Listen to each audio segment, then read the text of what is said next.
Hello friends, welcome back to my channel. কেমন আছো তোমরা সবাই? আশা করবো অনেক ভালো আছো, আমরাও অনেক ভালো আছি। আজকে মা বাড়িতে তৈরি করবে পন ফিশ ফ্রাই। আজকের রেসিপিটা তোমাদের সঙ্গে শেয়ার করছি।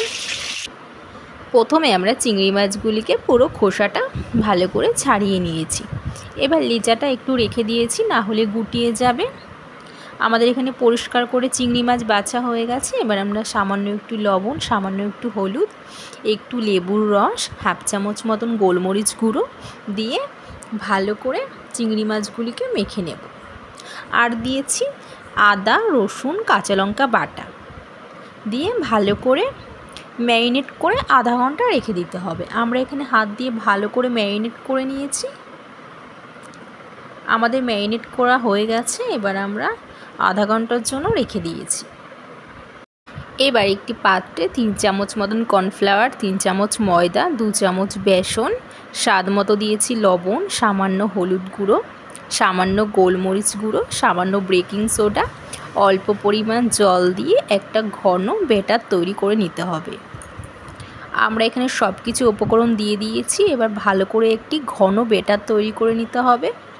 আমরা এখানে হাত দিয়ে জল দিয়ে ভালো করে একটা ঘন ব্যাটার তৈরি করে নিয়েছি। আমাদের এখানে তৈরি হয়ে গেছে। আমরা ভালো করে মেখে নিয়েছি। এবার একটি কড়াইতে বেশ খানিকটা তেল নিয়েছি। প্রথমে তেলটিকে ভালো করে গরম করে নিতে হবে। এবার গ্যাস নিভিয়ে আঁচে রেখে ম্যারিনেট করা চিংড়ি মাছগুলিকে তুলে ব্যাটারে দিয়ে মাছ চুবিয়ে এপিট ওপিট করে এক এক করে ভেজে নিতে হবে। আমরা তেলের মধ্যে দিয়ে দিয়েছি চিংড়ি মাছগুলি।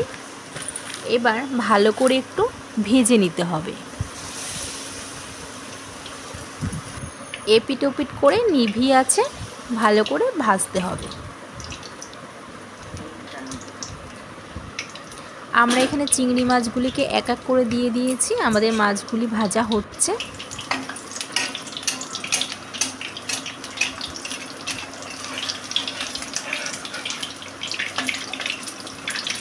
এবার একটু উল্টে উল্টে দিতে হবে।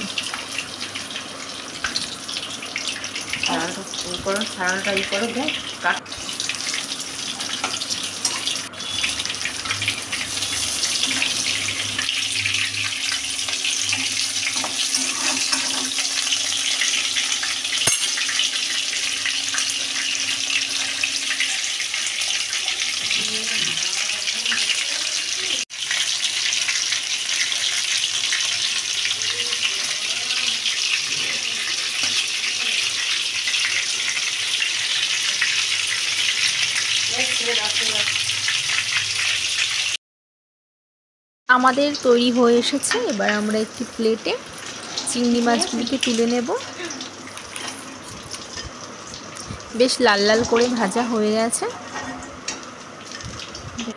লাল লাল করে মুচমুচ করে ভেজে নিয়েছি। তৈরি হয়ে গেছে আমাদের পন ফিশ ফ্রাই, সন্ধ্যাবেলার টিফিন। তো কেমন হয়েছে বন্ধুরা আজকে এই রেসিপিটা? যদি ভালো লেগে থাকে অবশ্যই লাইক সাবস্ক্রাইব করে পাশে থেকো।